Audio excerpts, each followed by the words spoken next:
ओम नमो भगवते वासुदेवाय। मौनी अमावस्या पौराणिक कथा। कांचीपुरी में देवस्वामी नामक एक ब्राह्मण रहता था। उसकी पत्नी का नाम धनवती था। उनके 7 पुत्र तथा एक पुत्री थी। पुत्री का नाम गुणवती था। ब्राह्मण ने 7 पुत्रों को विवाह करके बेटी के लिए वर खोजने अपने सबसे बड़े पुत्र को भेजा।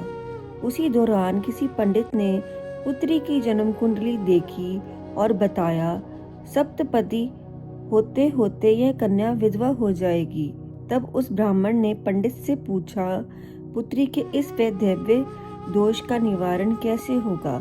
पंडित ने बताया, सोमा का पूजन करने से वैधव्य दोष दूर होगा।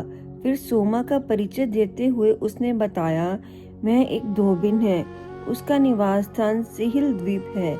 उसे जैसे तैसे प्रसन्न करो और गुणवती के विवाह से पूर्व उसे यहाँ बुला लो।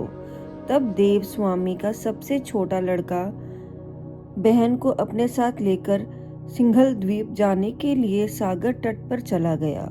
सागर पार करने की चिंता में दोनों एक वृक्ष की छाया में बैठ गए।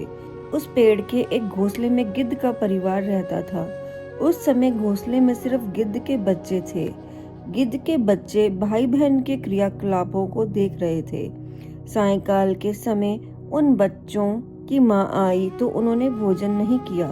वे माँ से बोले, नीचे 2 प्राणी सुबह से भूखे प्यासे बैठे हैं। जब तक वे कुछ नहीं खा लेते तब तक हम भी कुछ नहीं खाएंगे। तब दया और ममता के वशीभूत होकर गिद्ध माता उनके पास आई और बोली, मैंने आपकी इच्छाओं को जान लिया है। इस वन में जो भी फल फूल कंद मूल मिलेगा मैं ले आती हूँ। आप भोजन कर लीजिए। मैं प्रातःकाल आपको सागर पार कराकर सिंघल द्वीप की सीमा के पास पहुँचा दूंगी।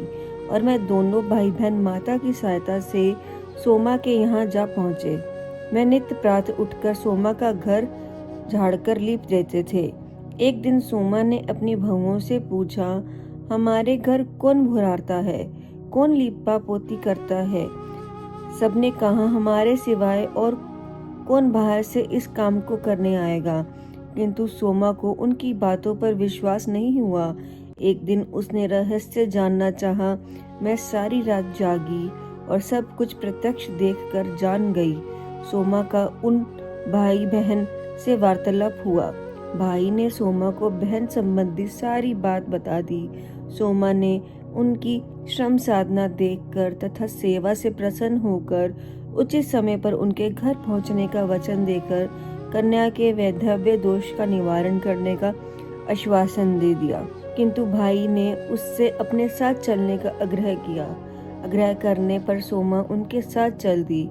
चलते समय सोमा ने बहुओं से कहा, मेरी अनुपस्थिति में यदि किसी का देहांत हो जाए तो उसके शरीर को नष्ट मत करना, मेरा इंतजार करना। और फिर सोमा भाई बहन के साथ कांचीपुरी पहुंच गई। दूसरे दिन गुणवती के विवाह का कार्यक्रम तय हो गया। सप्तपदी होते ही उसका पति मर गया। सोमा ने तुरंत अपने संचित पुण्यों का फल गुणवती को प्रदान कर दिया। तुरंत ही उसका पति जीवित हो उठा। सोमा उन्हें आशीर्वाद देकर अपने घर चली गई। उधर गुणवती को पुण्य फल देने से सोमा का पुत्र जब माता तथा पति की मृत्यु हो गई। सोमा ने पुण्य फल संचित करने के लिए मार्ग में अश्वत्थ पीपल वृक्ष की छाया में विष्णु जी का पूजन करके 108 परिक्रमा की थी। इसके पूर्ण होने पर उसके परिवार के मृतक जन जीवित हो उठे। निष्काम भाव सेवा का फल मधुर होता है। यही मौना अमावस्या के व्रत का लक्षण है। ओम नमो भगवते वासुदेवाय।